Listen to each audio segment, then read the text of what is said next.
প্রথম কথা হচ্ছে আমার বাড়ির সামনে আমি সবসময় এদিক দিয়ে যাতায়াত করি ঠিকই, কিন্তু আমার চোখে পড়েনি। রমেনদার ভিডিওটা আজকে আমি দেখলাম আর দেখে খুব খারাপ লাগলো।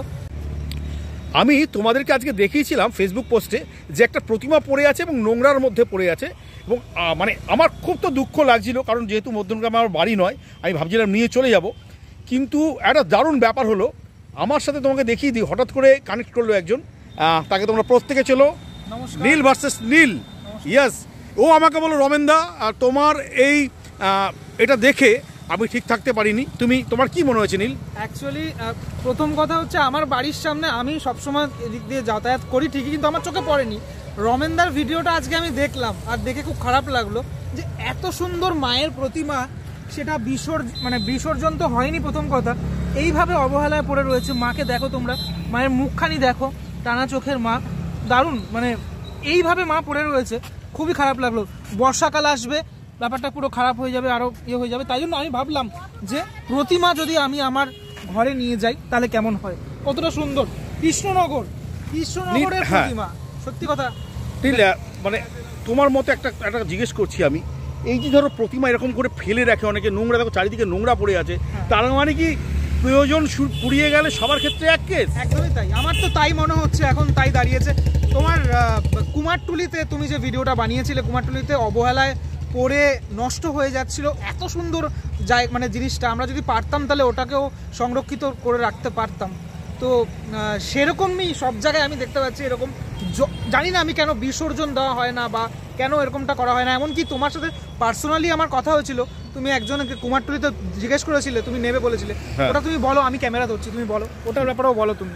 আসলে কুমোরটুলি, মানে আমি যখন কুমোরটুলির ব্লগটা ছাড়ি, অসংখ্য মানুষ মানে বলে বোঝাতে পারবো না, আমাকে তারা প্রত্যেকে জিজ্ঞেস করেছে, এবং একজন পৌরা তিনিও জিজ্ঞেস করেছেন যে আমরা নিয়ে যেতে চাই। অবশ্য আমি পরে শুনেছিলাম অনেক নিয়ে গেছিলো নাকি কেউ। তো আমি শুধু একটা রিকোয়েস্ট করছি, খুব সুন্দর সুন্দর প্রতিমা, আপনারা এইগুলোকে এমনভাবে নোংরার মধ্যে অবহেলায় ফেলে রাখবেন না। আমরা যারা অন্তত পুজো নিয়ে ব্লগ করি, ফেস্টিভ্যাল নিয়ে ব্লগ করি, আমাদের কাছে কোথাও না বুকে খুব লাগে। এটা হতে পারে, হয়তো এটা আপনার কেনা প্রতিমা, হতেই পারে আপনার, তো আপনার প্রতিমা কেনা বলে আপনি যা ইচ্ছে করবেন, এটা কিন্তু কখনো হতে পারে না। তাই যারা প্রতিমা কিনছেন, যারা প্রতিমাকে পুজো করছেন, তাদেরকে একটা রিকোয়েস্ট করছি যে ওই প্রয়োজন ফুরিয়ে গেলে প্রিয়জনকে যেভাবে করে বিদায় দাও, এটা না করবেন না।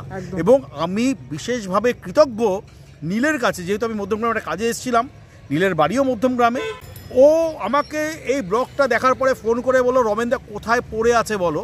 আমি নীলকে বললাম ঠিক এই জায়গাটায় পড়ে আছে, এবং ও কিন্তু এই আবর্জনার চারিদিকে রয়েছে, তার মধ্যে থেকেই বলেছে রমেনদা এই প্রতিমাটা এইটাকে আমি আমার বাড়িতে স্থান দেবো। অর্থাৎ একটা অনাথ শিশু পড়ে থাকলে যেন একটা মানুষ যেভাবে করে তার বাড়িতে নিয়ে যায়।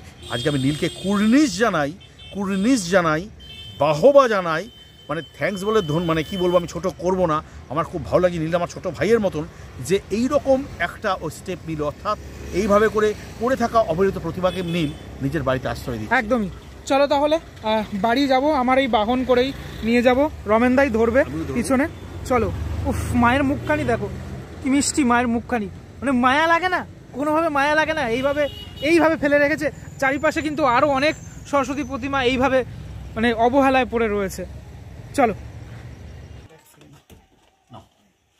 অবশেষে নীলের বাড়িতে চলে এলাম আমি আর নীল, সরস্বতী ঠাকুরটাকে নিয়ে। এবার কোথায় পেয়েছে এটা? এটা স্কাউটের সামনে একটা জায়গা আছে, ওখান থেকে নিয়ে এসেছি। এত সুন্দর মূর্তি কেউ ফেলে টেনে রেখে দেয়? নীল আমার ইয়েটা দেখেছিল, কি বলে ওটাকে, আমার রিলসটা দেখেছিল। হ্যাঁ, দেখার পরে নীল আমাকে বললো, ফোন করেছিল, রমেনদা এই ঠাকুরটা খুব সুন্দর, আমি এটা নিয়ে যেতে চাই। বাহ, কি সুন্দর মুখটা, এইভাবে কেউ কারা ফেলে রেখে দেয় বাবারে, কষ্টও লাগে না একটু? মাকে নিয়ে আসলাম, এবার যখন দেখি ধোয়া মোছা করতে হবে, বাকিটা আমি করে নেবো আস্তে আস্তে। এই হচ্ছে ব্যাপার। মা থাকবে আমার বাড়িতেই এখন থেকে। ঠাকুর দেখতে চলে এসে সবাই, দেখা ঠাকুর দেখতে সবাই চলে এসছে। দেখে যা। অবশেষে প্রতিবারের স্থান পেল নীলের স্টুডিওতে। হ্যাঁ, এটা হচ্ছে নীলের স্টুডিও, দেখতেই পাচ্ছ। সুতরাং দারুণ, মানে আর এই যে জায়গাটা দেখো, দেখে মনে হচ্ছে যেন মা এখানে আসার জন্যই বোধহয় তৈরি ছিলেন, নাহলে এইভাবে করে পুরো একটা খাপের জায়গা তৈরি হয়ে যায় কী করে ভাই? খুব ভালো লাগছে, জাস্ট অসাধারণ অসাধারণ, দারুণ। নীল, এই মানে তোমার অভিব্যক্তি কেমন লাগছে, এই যে প্রতিভাটা এনে তোমার কেমন লাগছে? আমি একটু বাড়িয়ে বলছি না, রমেনদা এটা জানে। রমেনদা অনেকদিন আগে থেকে আমি অনেকের কাছে বলে রেখেছিলাম, মনে আছে যে আমাকে একটা এরকম দাও এরকম দাও, কিন্তু কেউ আমাকে দেয়নি। মানে আমাকে বলেছে যে বিসর্জন দিয়ে দেবো, এরকম এরকম অনেক কথা, অনেক কিছু শুনেছি। তো আজকে হঠাৎ রমেনদা এরকম বললো, আর হঠাৎ করেই মানে উঠলো বাই। তো মানে আমার তুমি আমার রিলসটা দেখলে, ব্যাস নিয়ে চলে আসলাম এরকম একটা ব্যাপার। Thank you. আমি সত্যি খুব ভালো লাগছে, মানে দারুণ লাগছে আমার। দেখো, আমি দুপুরবেলা রিলসটা করেছিলাম, নীল সন্ধ্যেবেলা আমার সাথে কন্ট্যাক্ট করে, কারণ যেহেতু নীলের যে পাড়া তার ওখান থেকে একটু দূরেই আমার একটা কাজ চলছিল, এবং সেখানেই আমি প্রতিমাটা দেখি, দেখে রিলসটা করি। এবং নীল কিন্তু আমাকে, মানে আমার ভালো লাগলো যে নীল কিন্তু এটাকে নিতে চলে এলো, এবং স্টুডিওতে এখন থেকে মায়ের স্থান, মায়ের নিয়মিত, আর আমি আর নীল দুজন ভ্যানে করে গিয়ে কিন্তু ওটা নিয়ে এলাম। ঠিক আছে, একটাই মিসিং রয়েছে, মায়ের বিনা। বিনাটা ওখানে কোথাও দেখতে পাই।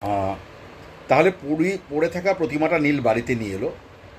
নীলের এই উদ্যোগটা কেমন লাগলো অবশ্যই জানাতে হলো না, কারণ আমারও খুব ভালো লাগলো যে আমি রিলসটা করেছিলাম বলে নীল দেখতে পেলো। যাই হোক, আমি তোমাদের প্রত্যেককে বলবো, যারা বাড়িতে পুজো করো, প্রতিমা অন্তত পারলে একটা বছর রেখো। আর যদি মনে করো প্রতিমাকে পারলে গঙ্গাবক্ষ বা পুকুরে বিসর্জন দিও, এইভাবে করে প্লিজ ময়লায় ফেলে রেখো না, আমাদের খুব কষ্ট হয়, বাজে লাগে। আসছি, সবাই তোমরা ভালো থেকো, আর অবশ্যই নীলের এই উদ্যোগটা কেমন লাগলো তোমরা জানাতে ভুলো না কিন্তু।